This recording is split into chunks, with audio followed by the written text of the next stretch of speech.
માં ગુજરાત ફર્સ્ટના વધુ એક અહેવાલની અસર પહોંચી છે। ભૂગર્ભ ગટર યોજનાની લાઇનમાં ભંગાણ સર્જાતા દૂષિત પાણીના ફુવારા ઉડી રહ્યા હોવાનો અહેવાલ ગુજરાત ફર્સ્ટે પ્રસિદ્ધ કર્યો હતો।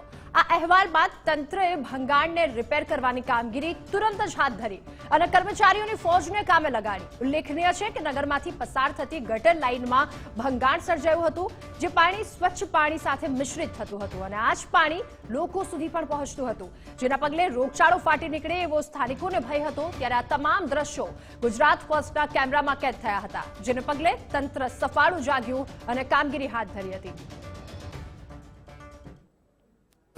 છોટાઉદેપુર નગરપાલિકા દ્વારા આજરોજ વર્ષા ઋતુના કારણે અગાઉ જે પાઇપલાઇન ધોવાઈ ગઈ હતી તેની અગાઉ પણ મરમ્મત કરવામાં આવેલી હતી અને ફરીથી એમાં લીકેજ સર્જાતા આજરોજ એની કામગીરી શરૂ કરવામાં આવેલી છે અને જેની 1-2 દિવસની અંદર સંપૂર્ણ કામગીરી પૂરી કરવામાં આવશે। છોટાઉદેપુર ગુજરાત ફર્સ્ટની ટીમ દ્વારા છોટાઉદેપુર નગરમાંથી ભૂગર્ભ ગટર યોજના કે જે ઓરસંગ નદીમાં થઈ પસાર થઈ અને પીપલેજ સુધી તેનો નિકાલ આપવામાં આવેલો છે, તેના માં ભંગાણ સર્જાયા હોવાના સમાચારો ગતરોજ પ્રકાશિત કરવામાં આવ્યા હતા, જે અંગે જાગૃત નાગરિકો દ્વારા આંદોલનની ચીમકી પણ ઉચ્ચારવામાં આવી હતી, જેના સમાચારના 24 કલાકમાં જ પ્રકાશિત થયાના 24 કલાકમાં જ નગરપાલિકા તંત્ર દ્વારા સદર જે દુરસ્તીકરણ કરવાની કામગીરી આરંભવામાં આવી છે। આપ તસવીરોમાં જોઈ શકો છો તે પ્રમાણે નગરપાલિકા કર્મચારીઓ આ ભંગાણને દુરસ્ત કરવાની કામગીરીમાં લાગ્યા છે।